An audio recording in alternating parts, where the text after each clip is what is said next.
like I'm not the best undercover agent ever out there. Like I can name dozens of guys who I have immense respect for, who I believe are better at the job than I was. The thing that I had going for me is that I was always willing. I was always willing to try. I wasn't intimidated or afraid of what seemed to be either impossible or too dangerous. I always raised my hands for those assignments. I was more worried about how I would look at myself if I didn't try versus if I tried and failed. Hey guys, if you missed out on the last conference in Nashville, Tennessee, you don't want to miss out on the next one. It's April 28th through May 3rd, Orlando, Florida, the Gaylord Palms Resort and Convention Center. You made a mistake missing the last one. You don't want that to happen again on this one. 5 days of some of the best training you're ever going to experience packed into one event. We have an early bird special right now, $50 off. Use 24 early bird on our website, streetcop.com. Look for the conference, click the link, register today. If you want to get significantly better at this profession in 5 days, don't dare miss out on the 2024 Street Cop Conference. 111, 110.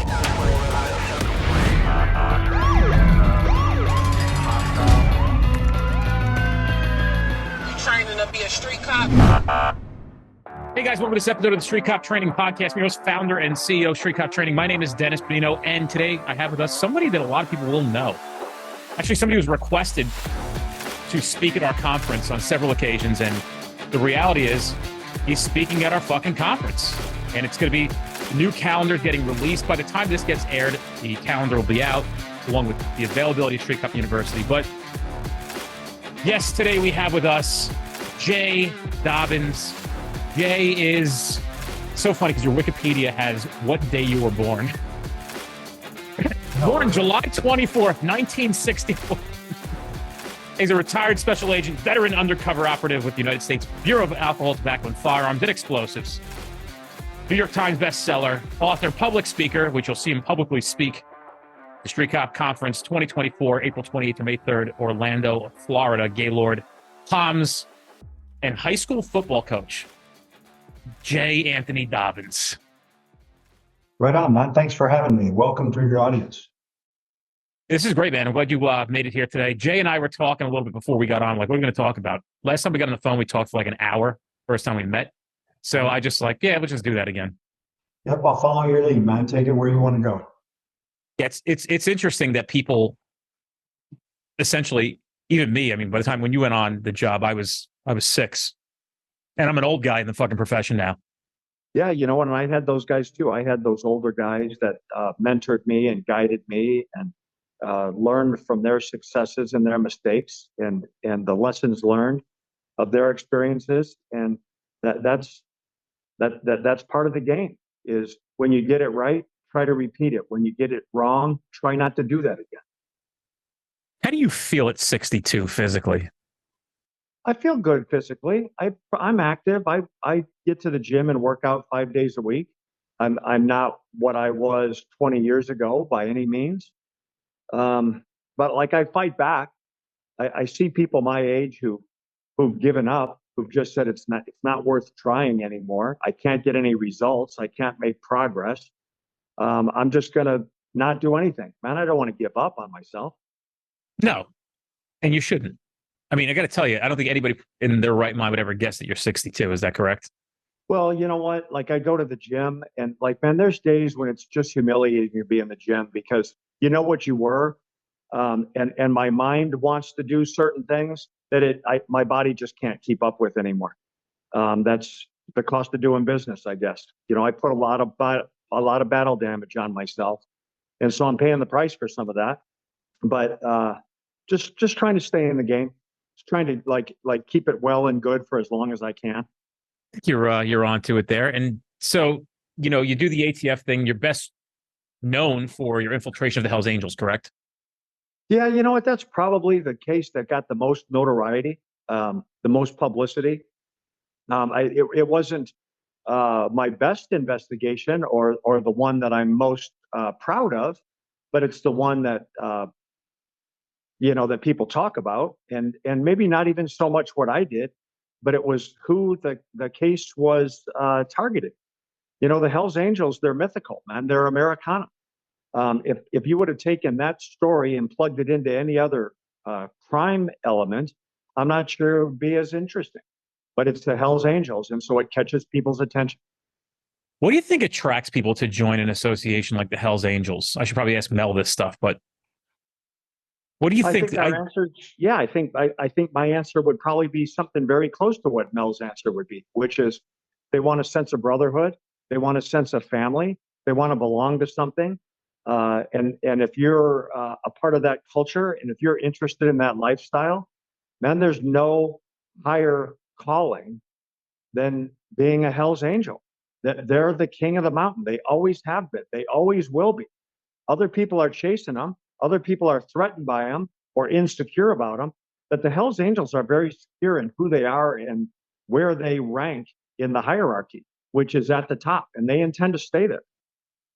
How do these other motorcycle organizations like come about, in opposition to the Hells Angels? Like right now, I'm seeing every week, I don't know what has happened, but there's a convenience store near my house that I drive past because I go to one part of one town. And I got to tell you, almost every single time I pass there, maybe it's the time they meet because I go to the same place every day. There's probably 30, 40 pagans in the parking lot there. Now, dude, I've gotten gas there. I've walked up, I chatted up with those guys. What are some of the differences between them and the Hells Angels? Why did they spawn? Well, the Hells Angels and the biker culture are truly America's organized crime syndicate export to the world. Mafias come to the United States to make money because of our infrastructure and our economy and the money to be made in the crime world. But the Hells Angels, or led by the Hells Angels, America has exported that element of organized crime to the rest of the world, where it's everywhere. It's on, the outlaw bikers are on every continent. One of the Hells Angels' favorite sayings is that the sun never sets on a Hells Angels patch. They're everywhere. Thousands of members, hundreds of charters across the planet. That's interesting. Earlier you said this case of your infiltration of the Hells Angels was not your best case, but it was one that achieved the most notoriety. What was your best case? Probably the one that I think had the most impact, that was the most significant, was me and a partner were part of a small task force in Las Vegas immediately following the Oklahoma City bombing. And we actually infiltrated a scheme that was intending to blow up 3 Las Vegas casinos, the Golden Nugget, the Mirage, and the Treasure Island. And it wasn't street talk. This wasn't just some dude popping off. We actually ended up reversing the suspects with some C4 remote controlled IEDs. And they had every intention to implode those casinos. Now, on the heels of Oklahoma City and the bombing of the Murrah Federal Building, there were potentially, if I had a crystal ball, potentially thousands of lives saved by that case. So that's an important case. That was an important event in my career, and an important event in crime and justice, and true crime, and what we try to do as lawmen and women. There's no crystal ball for us. There's nothing that says what you do today, the case you work on today, the arrest you make today. There's no predictor on what you're preventing tomorrow. A lot of that is speculative. And sometimes these events take place where we don't have to speculate. We see Columbine High School. We see the Oklahoma City bombing. And so, was there a step in there somewhere that may have prevented those things? We don't have the crystal ball for that either. Are you allowed to speak of the details of that case and how it came about and the investigation surrounding it? Yeah, of course. The bombing case? Yeah. Yeah. I had been working a case that was drawing moderate attention in Las Vegas. I had been working the militia crowd there out of a gun store. We had a source that ran a gun store, and I was starting to climb the ladder a little bit, meeting people, figuring out who's who in the zoo. There wasn't a lot of attention on the case. At that exact same time, Timothy McVeigh blows up the Murrah Federal Building in Oklahoma City. Leads from that case, from the Oklahoma City case, come back right to the area where I'm working. He had associates in that area that helped him plan and put together his device. So this kind of innocuous case that no one was really paying close attention to, all of a sudden had a bright spotlight shining on it because we were back in the heart of the militia movement. And one thing led to another. We were meeting people and trying to climb the ladder, trying to find out who was responsible for the execution or planning of future violent events in this militia world. There were people that were talking about killing federal judges, disrupting power supplies, attacking Hoover Dam, attacking the Palo Verde nuclear power plant, trying to overrun National Guard's units to acquire weapons, all kinds of crazy schemes that were like out there on the streets at that point in time. In that process, we crossed paths with one of the people in this group named Jeffrey Tenpenny. And Tenpenny had a pending case against Steve Wynn's corporation in Las Vegas. Steve Wynn was a casino resort mogul in Vegas. Tenpenny had a lawsuit against him for an injury that he received on one of Wynn's properties. The lawsuit didn't pan out for him, and he decided that he was going to get his vengeance. He was going to get his retaliation.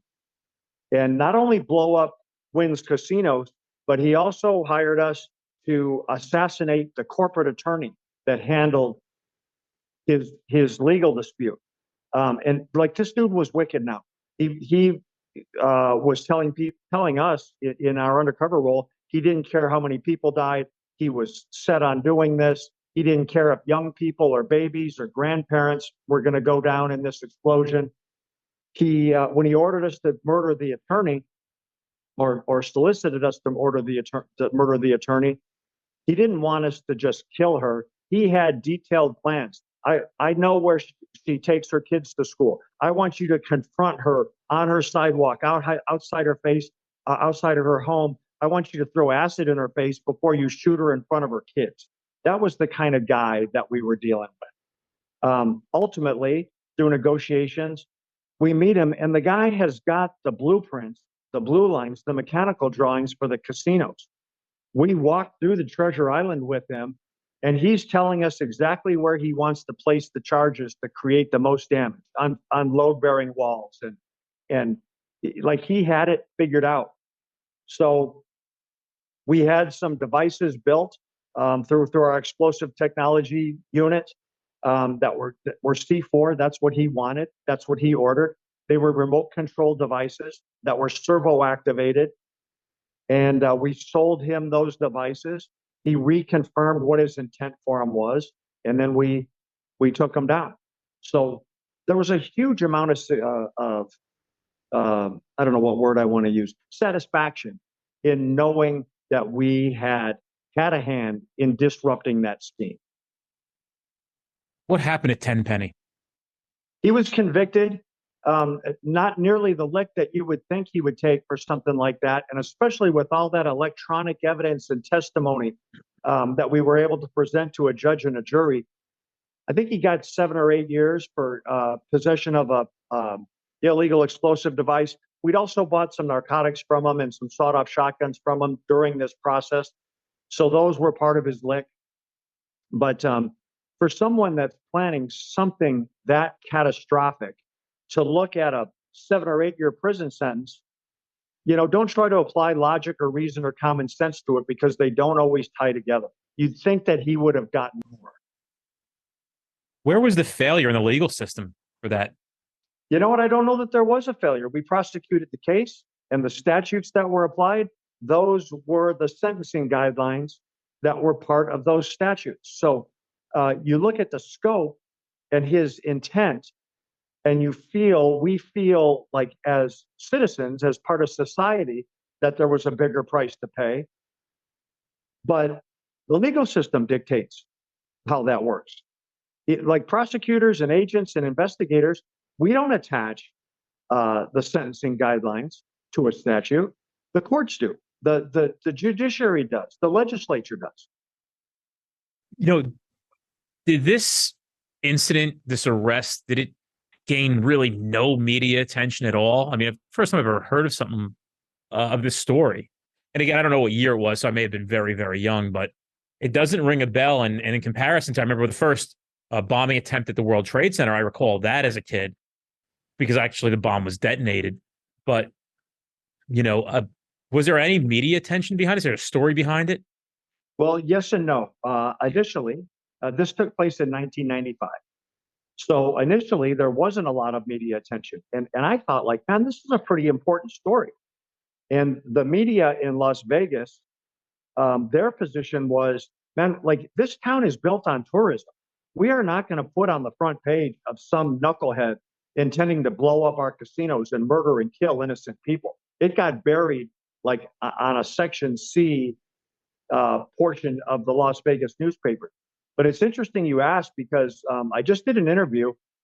My partners and myself just did an interview recently for the A&E network, and they're going to publish an episode as part of a new crime series that they're putting out. I think it'll air in January or February, which tells that story in detail with all the surveillance video and the dirty conversations with this suspect.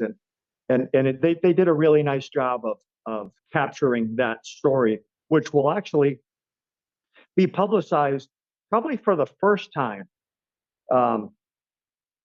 when it airs on A&E network. Does it make you feel frustrated that something like that didn't get as much attention as something as comparable to the infiltration of the Hells Angels? No, you know what? And Dennis, you know this. There's not a cop that I ever met that took a badge or a gun that was looking for publicity or looking to do anything that like was of exceptional note or notoriety or made it into the papers or made it into a book or made it into a movie. Like, we don't take our jobs for those reasons. Sometimes we end up participating in events that warrant that, but that's never the goal. So if you work a case and if you work an amazing case or an important case or something of significance that doesn't draw notoriety, it makes it no less significant or no less important. Yeah, I agree. And I think people need to stop being so frustrated with a lot of stuff in their lives. And sometimes you got to accept things for the way they are in the world and worry about yourself and the things you can do for the world. It's a really good piece of advice. If you take this job for the attention and for the accolades, you've taken it for the wrong reason. And I don't know any cops that fit that mold. I've never met a cop that whose primary mission was to gain personal notoriety for their work or for their accomplishments. Sometimes that happens, but many times, many more times than get publicized, don't get publicized. An amazing investigation, an amazing work takes place that we as the public never know about, never see, never hear about. It reminds me of a story that, again, I never did work for recognition, and it'd be so interesting who got recognition and why. This is a very common theme in law enforcement, but I had a night where I had stopped the vehicle, obviously pretextual, and you just never know what you're going to get with that. To make a long story short, I caught a dude who I had to really dig apart his story, but essentially what he did was he was 18 or 19 and he had a friend from his town. She was like 15. Friends, right? It's normal to be a high school kid, maybe 18, senior in high school or something like that. But, you're an adult. Legally, you're not just a kid anymore. You're technically an adult now. But she was running away. So he assisted her with getting to Newark Airport and was going to fly out to like Kentucky to meet a guy that she had met online. This is a problem because I had to immediately act and try to get her off that plane and so I had to stop, calm him down because he was a wreck because he knew he did something wrong. And so essentially, make a long story short, they actually boarded the plane, walked her off, returned her home. The agency of where it occurred, they essentially ended up charging this kid for child endangerment or some shit like that. Nothing, I don't think he went to prison or anything like that. But later that night, I happened to see a car that was on a road that I worked, busy road, one lane, both directions. The dude literally punches it, comes down this 25-mile-an-hour road, doing like 90, passing cars opposite direction, almost causes crashes. I think it's a hot car. I start trying to catch up to him. I get him down. I get him to a bowling. Like I try to get to them so fast that I had my lights on, so it's very hard for me to be covert about it. I had to push traffic to catch up to this guy. Again, I thought it was like maybe a carjacked car. I wasn't essentially going for the ticket here, but this was one where your pal Dennis Benino was going to write a ticket. There's no question about it. And as I'm stopping, I'm trying to get the plate in at the same time to make sure it's not hot. Like I can't get it in fast enough on my MDT. And I literally bumped the back of his car as I was stopping the car because he like abruptly stopped and I just nudged it. No damage, no nothing, but it's on camera. And I said, I have to get somebody out here to do a report on this, the whole nine.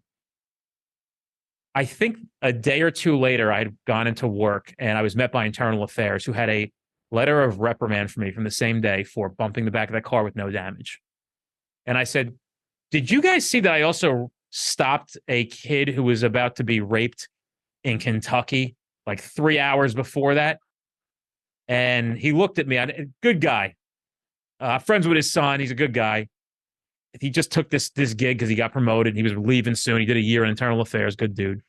He's like, hey, don't shoot the messenger. I go, well, I have something for the messenger. Why don't you bring this back upstairs? You want to know why nobody likes working here? Because this is what you guys fucking do. And at that time, I was very frustrated. And I, probably wasn't a real wise idea for me to do that. But I was so hot at the moment of like, how ridiculous is this? Like, you couldn't just like make it an oversight that like this happened. There was no damage, no big deal. Now you got to fucking do this stupid thing because you have progressive discipline. And we're just ignoring all the good shit that I did that day for this one little hiccup. Ridiculous. Well, I think that happens every day in society today with the view of police. A questionable event takes place, a bad event takes place. And, society and culture focuses on that and critiques that and second guesses it and Monday morning quarterbacks it. I get all that. But every one of those events, there's tens of thousands of police contacts that are equally as dangerous, equally as violent, equally as treacherous, that get resolved peacefully or get resolved without a critical event. We ignore those as society. And talking about like not having a crystal ball and referencing like our Oklahoma City bombing investigation. What happens if some patrolman happened to pull over Timothy McVeigh's Ryder truck, peeks inside, says, hey, man, this guy's got some crazy stuff going on back here, man. It looks like he's got this thing wired up to blow. And arrest Timothy McVeigh. There's no crystal ball that the Oklahoma City bombing doesn't take place. And no one's going to pay attention to that. No one's going to care. It's just going to be some traffic stop. Some guy caught a truck bomb, and it might get a little attention. But that's not why we do what we do. Whatever happened, or where is Tenpenny now? You know what? That's a good question. Hopefully, he's got his life straightened out. Hopefully, he learned from his mistakes, and the incarceration served its purpose, and that he's changed his tune and straightened himself out and is living as a productive member of society. That's the goal. That's the objective of the whole operation. But I couldn't tell you where he is or what kind of lifestyle he's living. Back to when you infiltrated the Hells Angels, and I hate to be cliche of where it's going to go, but I have some questions that came to mind for me. Once it was discovered that you had infiltrated and I guess arrests were made, typically how it goes, right? The whole operation is kind of like opened up, the truth comes out, got that Donnie Brasco feel to it, same shit, right? Sure. What was it like living through that, and how did you feel about your personal safety? Well, it got real crazy for a while. When Jay Dobyns, the gunrunner, debt collector, quasi-contract killer, was revealed through discovery to be Jay Dobyns, the ATF agent, man, the tiger doesn't change his stripes. These guys are who they are.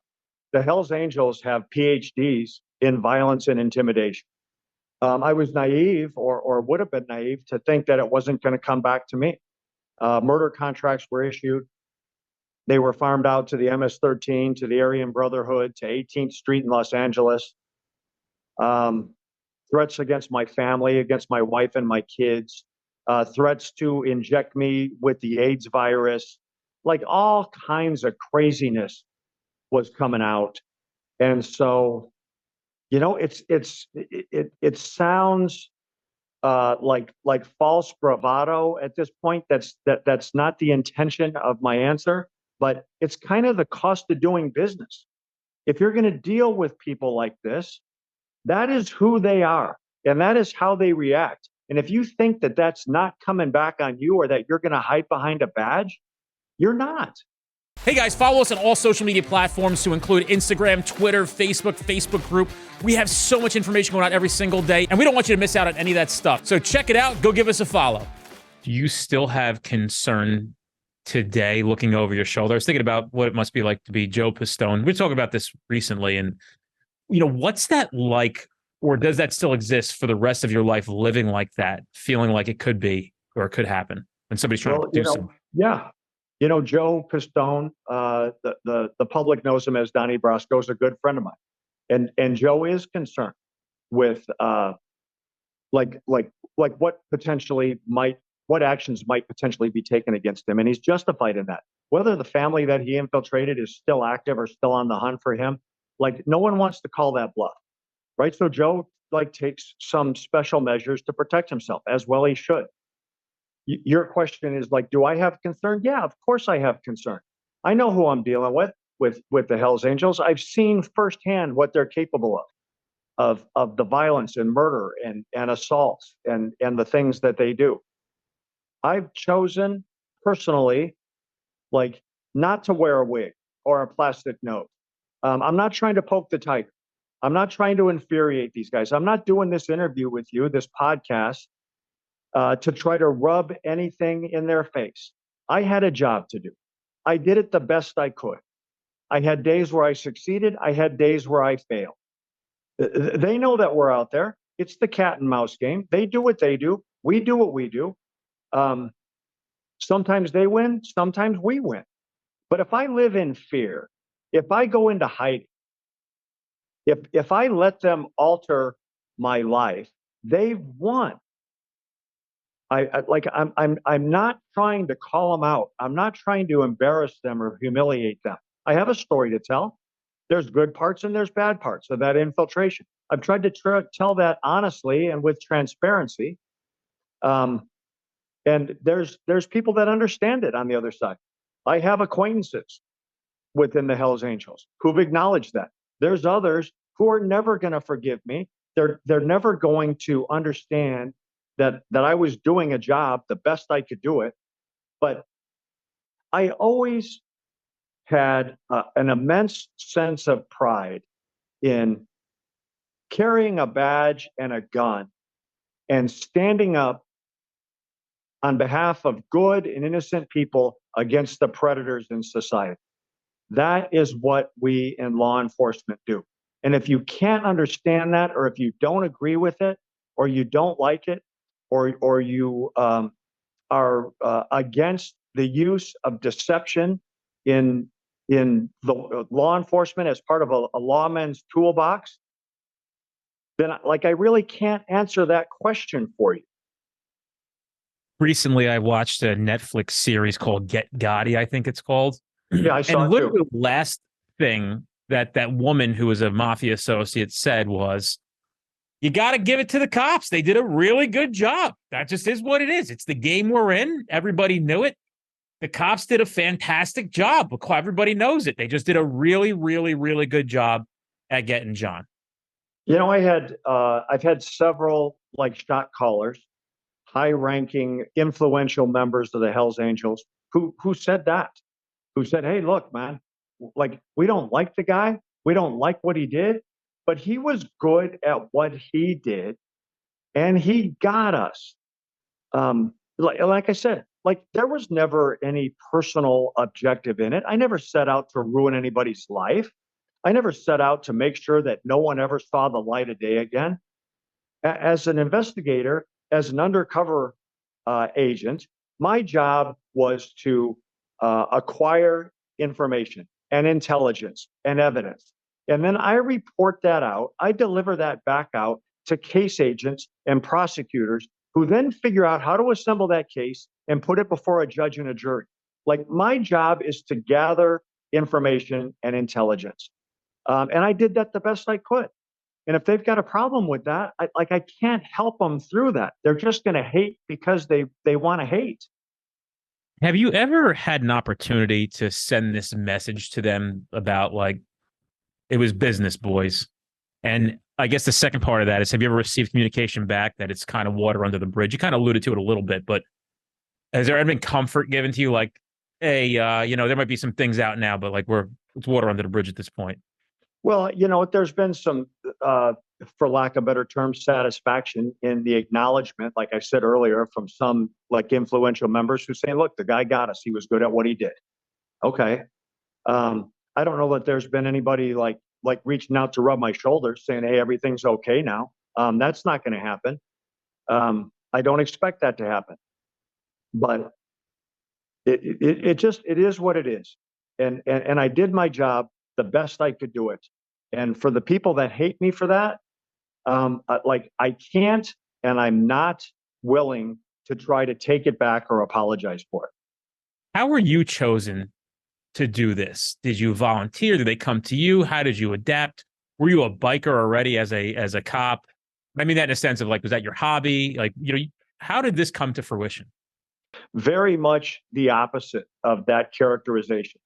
The case agent, a guy named Joe Slatella, who was the case agent in Arizona, arguably the best case agent that I ever worked with, that I ever knew, approached me to lead the undercover infiltration portion.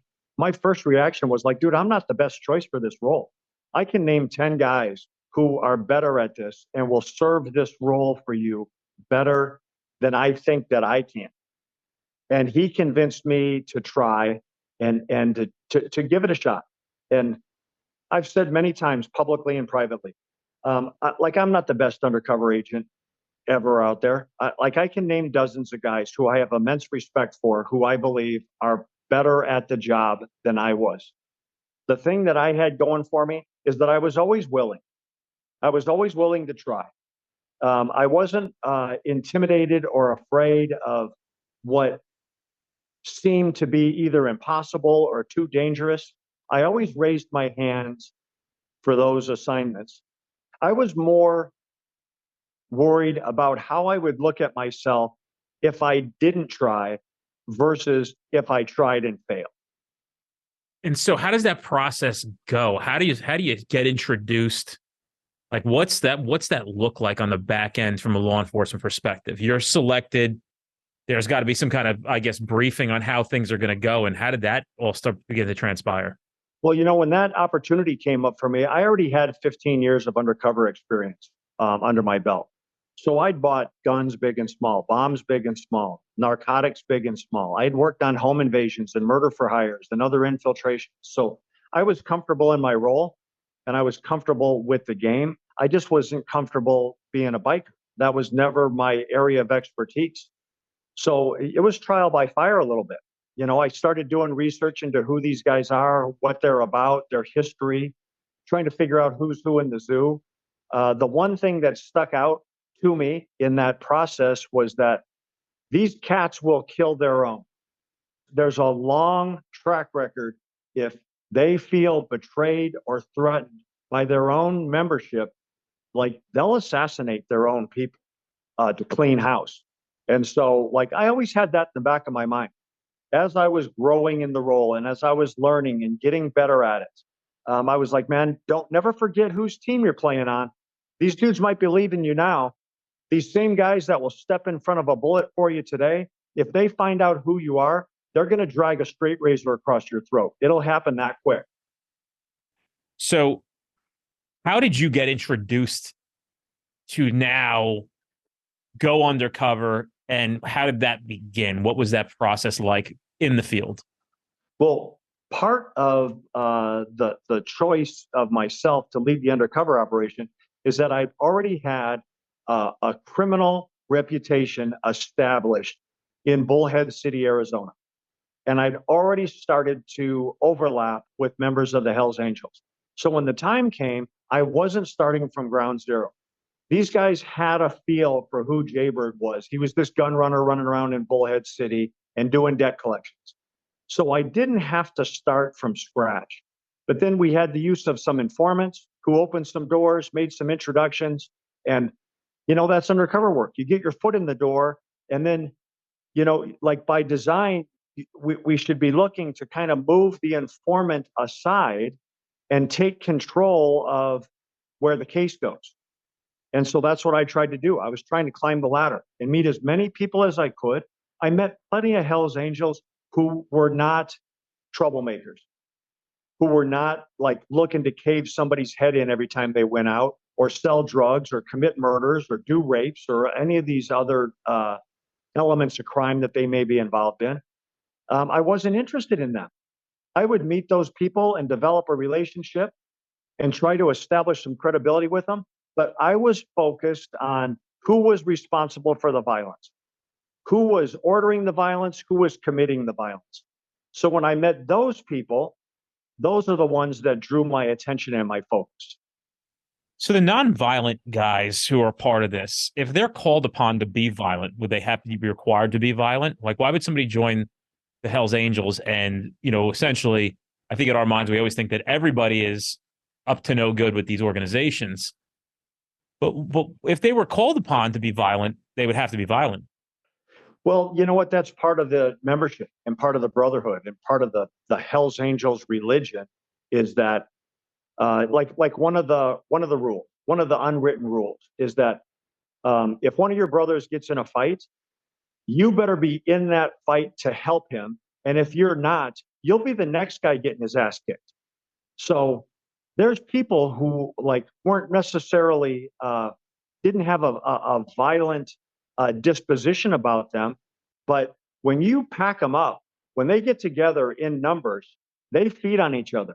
And it may only take one or two people with bad intentions to inspire everybody else into doing things they maybe normally wouldn't do on their own.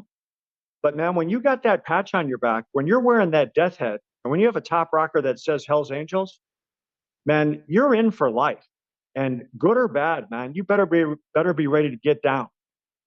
Why would some people be committing crimes in this organization and other people not? What would be? I know that obviously we talk about the brotherhood, the camaraderie, but how do these other people, if there's such a different personality base between the two types of people in the organization, we'll call it two for the purpose of this conversation. Tell me about that a little bit. It's kind of interesting. Never heard that before. Well, and it's to some extent that theme is how they protect and defend themselves from complex conspiracy charges from RICO and from CCE. They'll say the umbrella of the Hells Angels, we all wear the same patch. It's all formatted the same, but we are responsible for ourselves either as individuals or individual charters. So their argument is that we may have criminals within our organization, but we are not a criminal organization. That is how they defend themselves. But as we know that, complex conspiracy cases, RICO cases, CCE cases, that they don't always work that way. You know what? If you're part of it, if you've got a hand in it, then you can be accountable for the actions of others. Yeah, everybody fears the RICO charge, right? Well, you know what? It's scary. It's a scary charge to look at when it's presented to you, but it's also very difficult to prove. And it should be. It carries a heavy penalty. We should not be able to smash people with super heavy punishments and not have an equally immense challenge to successfully prosecute those cases. In our system of justice in America, that's the beauty of it. You are allowed to face your accusers. You are allowed to see the evidence that's being presented against you and form a defense for it. That not every country has that. It's the beauty of living in America. You said that you had some people that were a part of the organization that made introductions to other members of the organization on your behalf. And again, a lot of people are familiar with the Donnie Brasco case because of the movie. And so essentially, at the end of the movie, there is steep punishment for the gentleman who had brought Donnie Brasco, aka Joe Pistone, into the family, and he was essentially murdered. Were there repercussions for the people that made the introductions on your behalf? There were, there was dozens of Hell's Angels members who embraced Jay Bird Davis, and did business with me, did criminal business with me, and involved me in their schemes. There were others who were more remote, but if I could win their friendship, if I could gain their trust and gain their loyalty, and then they would speak highly of me to someone else, they became unwitting informants. They were vouching for me, and at times opening doors for me within the organization that I would have never been able to open myself. And so, what were the repercussions that they faced after this was discovered that you were an undercover agent? There wasn't anything that I'm aware of that was as extreme as what Joe's associates went through. But there was people that were kicked out of the gang in bad standing for having vouched for me or having befriended me. And you know what? No one wants to take the lick. No one wants to take responsibility. I get that. There's people who had their fingers dirty who needed someone to blame. And their argument was, I would have never done any dirt with this guy if you hadn't vouched for him. This is your fault. And so, people don't necessarily stand up and own their own actions or their own decisions. They're looking for someone to pass the buck to. And the buck got passed to several members of the Hells Angels who were kicked out of the gang in bad standing. Have you ever heard from any of those guys later on, now that they're not part of the gang anymore? And, maybe they've said to you, like, yeah, you saved my life, dude. I know maybe it didn't seem like, or any communication at all. Yeah, there's been some. I wouldn't say a lot, but there's been some people I've had communications with who've basically what we talked about earlier, just acknowledged what happened. Like, you had a job to do, we had a job to do. You did yours in that window of time better than we did ours. So what were some of the? It's going to get for me. Sometimes it's all you need, right? Well, you know what? That characterization, on the big picture, yes, I didn't need that at all. It's an acknowledgement. There's some satisfaction in their acceptance of that, but I didn't need them to pat me on the back. I didn't need anybody from that side of the equation to say good job to me or that I did my job well. I wasn't looking for them to reinforce or to somehow build me up for what I did. It happens. It happens. When it doesn't come, I don't expect it and don't need it. What are some of the results of your investigation? Convictions, interruptions? Yeah, that's a good question. And the prosecution of the case, this was a 2-year infiltration. The prosecution of the case did not go as I believed it should, or as I believed it could have. The Hells Angels infiltration was codenamed Operation Black Biscuit. Black Biscuit is every bit as prosecutable today based on evidence, testimony, electronics, recordings, thousands of hours of audio and video recordings. Those RICO charges are every bit as prosecutable today as they were 20 plus years ago. But when the case went to the prosecutors, we were our own worst enemy. With the infighting on the government side on how to present cases, what evidence to deliver and how, the discovery process, the internal fighting took away from what the ultimate prosecution should have been, what was warranted by the investigation, because the good guys in the end couldn't get along and join forces and agree to how to move forward.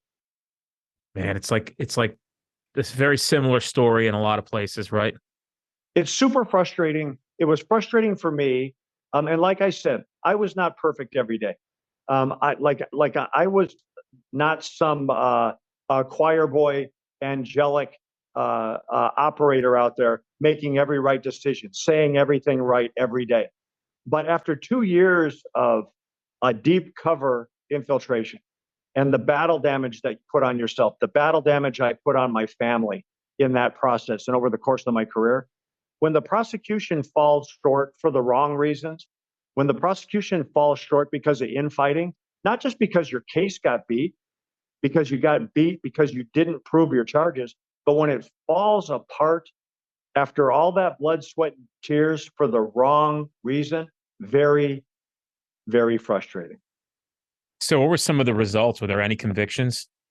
Yeah, we had convictions. People went to prison behind it. There was actually significant convictions behind it, but not what it should have been, not what it could have been.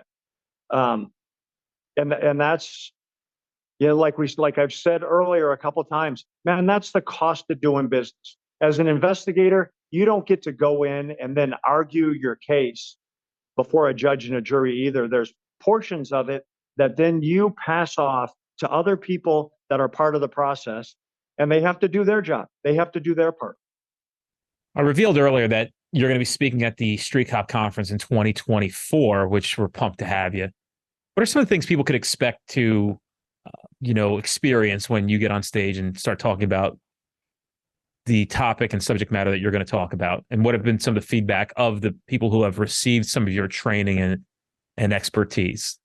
Well, you know what? When I do my stage presentation, I try to tell this story of my career and of my life. And I try to highlight the lessons learned, good and bad. And I tell it basically like any good story is told in 3 acts. There's an act 1, there's an act 2, and there's an act 3.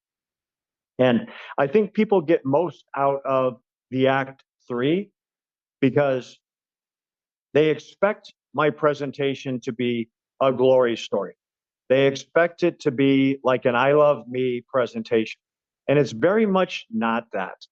That act 3, I talk a lot about the mistakes, the failures, my humiliations, the things I'm ashamed of, the mistakes I made. And then I use those events in my life that turned out bad as examples to the audience of man, don't do this. Don't do what I did. You don't need to reinvent the wheel, man. Just I can tell you, if you do situation X the way I did, it's going to turn out bad. Don't do that. What do you think some of your biggest frustrations with your career in law enforcement were during your 27-year career?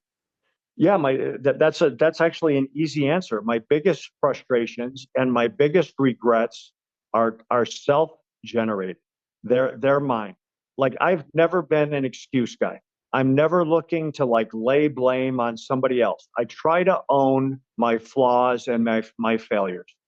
The biggest regret, the biggest mistake I made was that the people that loved me the most, the people that supported me the hardest, are the ones that I treated the shittiest. And now in hindsight, having stepped back from that career and looking at it with clearer eyes, man, some of the decisions I made, I was a bad husband. I was a bad father. I was a bad friend at times, making selfish decisions for my career, for me, for what I wanted to do. Man, that's humiliating. It's humiliating to even make that statement here with you right now, knowing that there's people in this audience that don't know me. They're going to hear this story, and there's no sense of pride in that. But I will say this: the upside from all that is that my spirituality grew. I learned a couple things. I learned that if the only time you're talking to God is when you're in trouble, you're in trouble. I made a million mistakes in my life and my career, but God and my wife and my kids and my friends have given me 1,000,001 second chances to try to get it right. And so that's been my blessing, and that is what I'm grateful and appreciative of. How have you made peace with being the, in your own words, shitty father and husband, and how are the relationships now? I've never made peace with that. I never intend to make peace with that. That was a huge error on my part. The way I treated my family was a great regret and humiliation for me. So I don't intend to make peace with it. I don't intend to forget it or pretend like it didn't happen. But I spend every day trying to be better for them, trying to do better for them. And it's like we talked about earlier, man. Lessons learned. You make a mistake, you do something wrong. Try to learn from it. Try not to keep doing that same thing over and over again. Have there been conversations between you and your family and maybe even your friends where they've expressed forgiveness for the past? Yeah, absolutely. And I think that I've been honest and open and transparent about my mistakes and my failures. That there's been forgiveness. I have found that it's for us, at least for me. I won't talk big picture here. I'll just talk personally. It's much easier for me to forgive other people than it has been for me to forgive myself. You know, I think that most people aren't trained in forgiveness and compassion and empathy. And I would also articulate that I'm convinced that it's a lot of your environment that obviously prevents that thought level. Sometimes you just have to go through things yourself to get there. And one thing I've learned is, as I've transformed my life as well into the person that I really every day continue to try to be a better version of me, is we are all just human beings and nobody's without flaws. There's not a day that goes by, including today, including tonight, where I don't lay my head down on the pillow and have something that I said or didn't say, something that I did or didn't do that I have regret for. Like I get something wrong every single day, even trying, even with an understanding. You know, I've reached out to people that I harmed and asked for their forgiveness. And sometimes you get it and sometimes you don't. And I'm just trying to be a better person than I was, but I don't succeed every day. Man, there's days when I don't like myself, even now. And you wake up in the morning and thank God for another chance to try to get it right. I think if you have a moral compass, you have a really good shot of getting it right. And so some of the things that I'm a moral compass on is I never do anything to the detriment of somebody else for my own personal benefit and gain. Anything I've ever asked for or exchanged for money as a business person in street cop training, I have always been comfortable enough knowing that I've delivered way more value than what you've paid for. And so these are the moral compasses that I think about. And I always am there to help others. Those are really good things to follow. If you keep those guidelines close to your heart, you will have less and less days. You're going to make bad decisions, right? You just learn from those bad decisions. And I can tell you one of the most recent decisions, and it's very comical. I'll tell you about it in a second. But as long as you're following your moral compass, your likelihood of making bad calls or bad decisions, they are far likely less probable. Well, like someone in your position who has notoriety, who's recognizable, who people pass on the street and know who you are, and now being off the job. There's a saying: it's better to be a warrior in a garden than a gardener in a war. Like all those things that you have, they're still inside you, but like you don't need to project them and put them on everybody. If you need them, you can call on them. It's those things that you've got to try to keep playing on repeat in your brain, because life at times is going to be rough.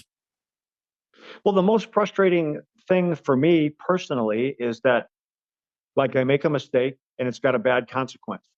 And then I make the same mistake again and it's got an equally bad consequence. And it's like, dude, how many times do you have to hit yourself in the head with a hammer before you decide you don't like it? I think the only thing you can do is forgive yourself and remind yourself that you're just human. And,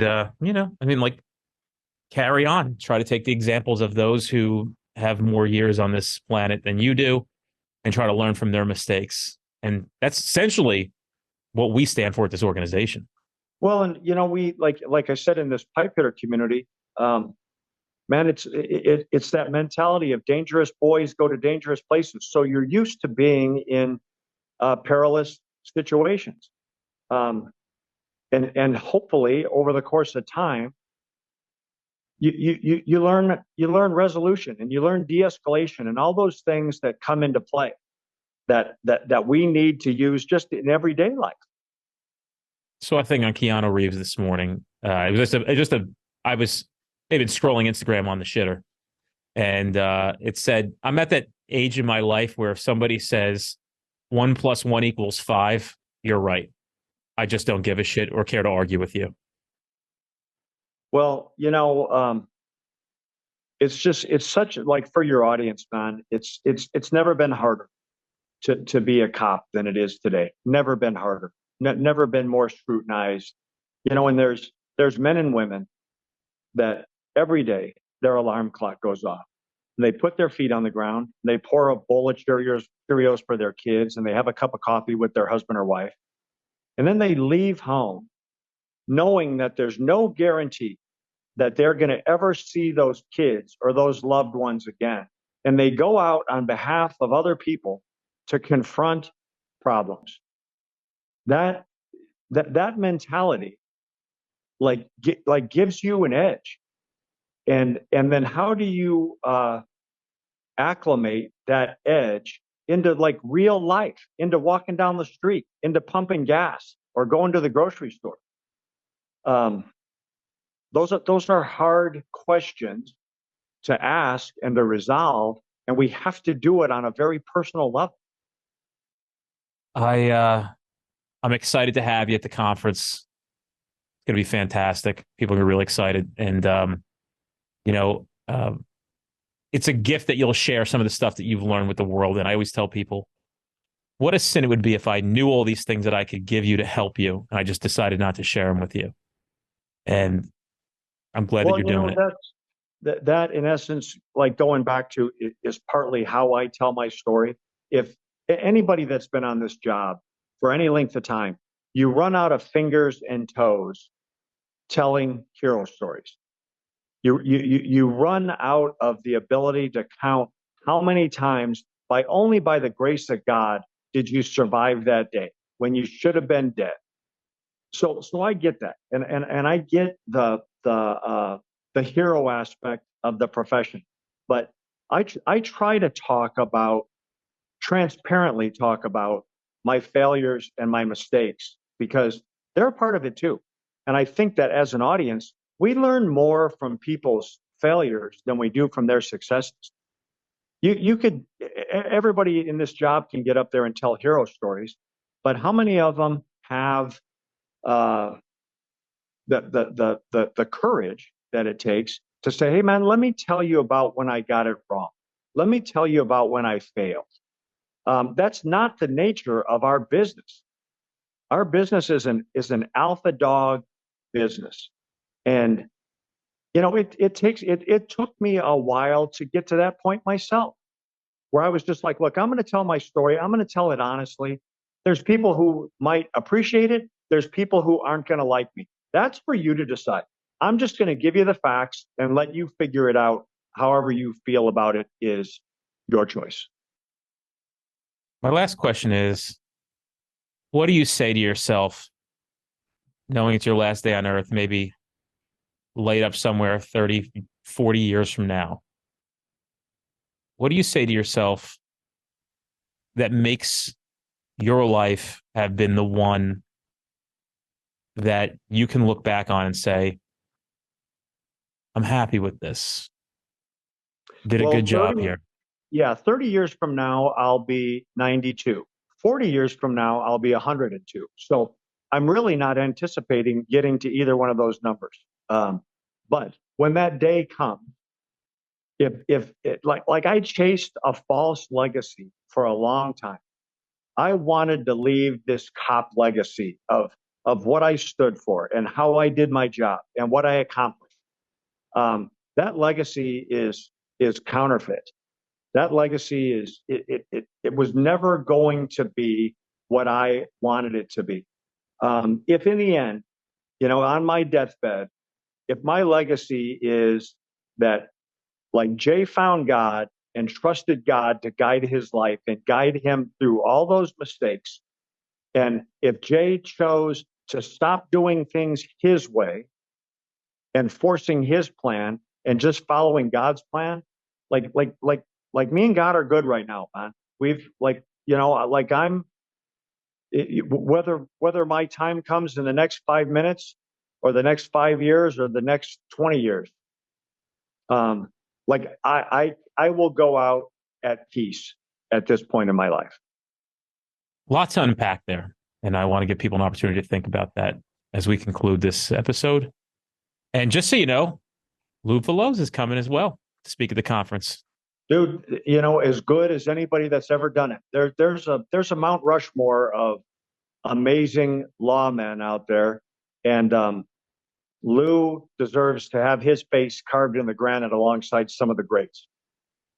He is an amazing human being. And I was on the phone with me yesterday and just said, I just think the world needs more of Lou Veloz, and it'd be a shame if they didn't get it. Well, we worked together. We did some operations together during our career, and we've maintained our friendship after the fact. And so, like, if I'm going to share a stage with Lou and yourself and some of those other people you're bringing in, that's my honor to be able to participate and do what I can to bring something to the table for your event. Appreciate it, Jay. And we're always here for you. If anything we could do for you, this is it. We're people you can depend on, I promise. Right on, man. God bless. Thank you for having me. Stay safe, stay well, stay healthy.